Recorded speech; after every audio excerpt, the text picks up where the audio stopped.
Alright, we're going to talk about private VLANs now. So basically this is the premise behind it. It says 3 new public servers are scheduled to be installed at the HQ1 office connected to switch 1. These servers are the public email server connected to switch 1 on port 6 and 2 mirrored public web servers connected to ports 9 and 12. The default gateway servicing these devices is on switch 1, switch 1's port fast Ethernet 0/3.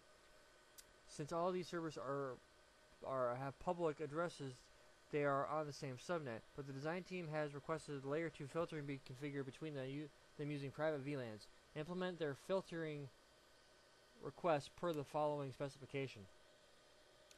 So what they want you to do is they want you to configure the primary VLAN, 2 secondary VLANs. The email server is on port 6, VLAN 2000, and then the web server is on port 9 and 12 on VLAN 3000. So, pretty straightforward.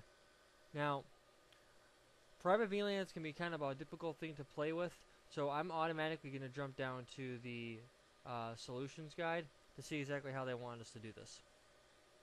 So, the idea behind this, and then the next time we're going to get into is we're actually going to bypass gateway redundancy and go right down to voice after this one, just so you guys can see how layer 2 and layer 3 QoS is done, and between a 3550 and a 3750, which is actually what I'm on right now is a 3750. So they want us to create the VLANs, name them, and then associate them is basically what they want us to do. So next thing that they're going to do is they're going to have us map them to the effective locations, and that it looks like it's about it.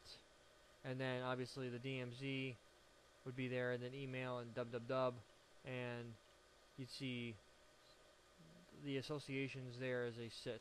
So first thing we're going to do is we're going to use the solutions guide simply for the fact of it's just easier that way.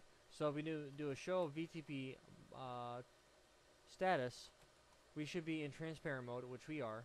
So we're going to go to global config and we're going to type in VLAN 1000, name is DMZ. Name DMZ, I should say. DMZ. VLAN 2000 is going to be name email. And VLAN 3000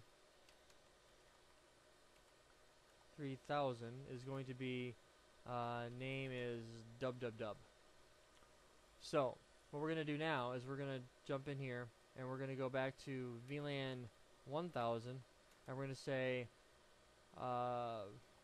private VLAN is primary and private VLAN association is going to be 2000 and 3000.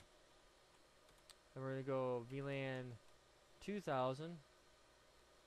We're going to say private VLAN isolated, and VLAN 3000 is private VLAN community. Now the difference between these guys is isolated VLANs, private VLANs can only talk to the promiscuous port, which is going to be the port in which yeah, I had to think about that. Private VLANs can only talk, or the isolated port can only talk to the promiscuous port, which is going to be, in most cases, the default gateway. Community VLANs can talk to any other ports in the community VLAN and the promiscuous port. The isolated VLANs cannot talk to the community ports, and community ports cannot talk to the isolated ports. These guys are its secondary VLANs, which are isolated from each other. So now what we're going to do is we're going to go, since we do a do show VLAN, it's going to show up as DMZ and then 1000 and 2000. And then we come down here at the bottom, it's going to have primary is 3000 is non-operational.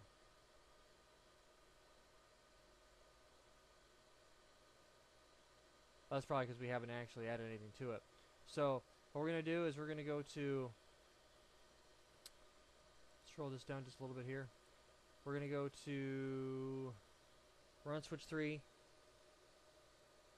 We're going to say interface fast Ethernet 0/3. We're going to say fast excuse me 1/0/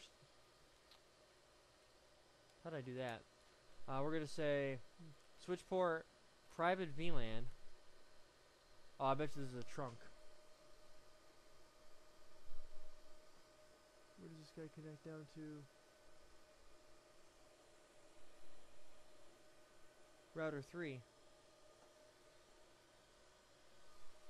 Alright, let's do another port then. Let's do 4, 5, and 6. Switch port private VLAN or private VLAN. Oh, sorry, it was gonna work. Switch port private VLAN, and then we're gonna say mapping is gonna be 1000. It's gonna be the mapping is gonna actually let's do a question mark. This is gonna be the primary VLAN, which is gonna be 1000.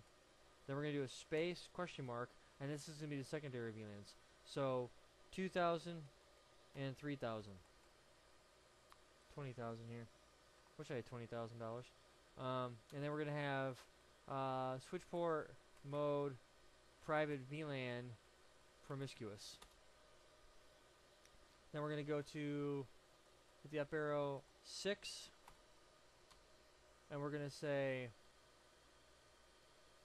the host association switch port private VLAN host association is going to be 1000, which is going to be the primary VLAN, and then 1000, and then we're going to say, and then the secondary VLAN is going to be 2000,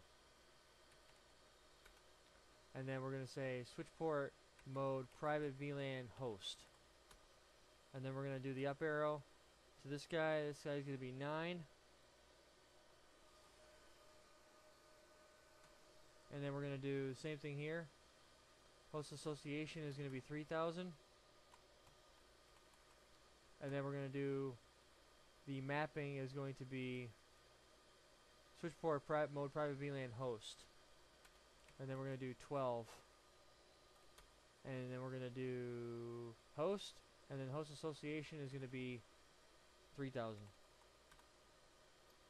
So down here is show VLAN. Come all the way down here at the bottom, and some of these guys are now in newer ports. Let's come all the way down here at the bottom. We've got ports 3 and 6 are in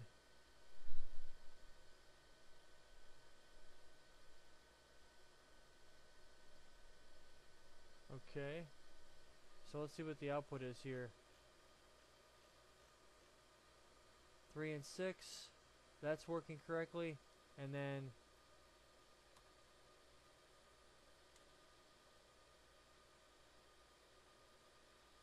okay, cool. And then we have the see show private show VLAN private VLAN, and then we have okay, so it doesn't really make a difference. And then we do type. Okay, that's what they did. So this is how the output looks. So now anything that's on port 9, when there actually isn't anything on any of these ports except for port 3, and he won't be he's in an isolated VLAN. So right now router 3, right? Router 3 won't be able to talk to anybody because he's isolated from the rest of the network. So if we were to ping 10.10.13.3, yeah, we're not going to be able to talk to him. That's okay, though. We're not really looking for that right now anyway. So we just wanted to get it configured. Everything looks good as far as I'm concerned. So that is private VLANs. Pretty straightforward. Remember, this is a way for you to take... Let's actually just draw this up real quick. This is the way for you to take ports on a VLAN. So you have ports on a switch. Oh. Let's... Write this out a little bit. We have ports on the VLAN, so we have a switch here. We have ports here. And what this basically does is it allows you to take these ports. So this will be the ones, this will be the twos. So 1, 3, 5, 7, 9, so on. What this does is it allows you to take this guy right here and this guy right here and put them into a so they won't be able to talk to each other. Now theoretically, what you could do to fix this is if you have enough VLANs, you could put every port into their own VLAN. So do something like this. You could do this. The drawback is you would have to create so many VLAN access maps to prevent traffic from traversing each other.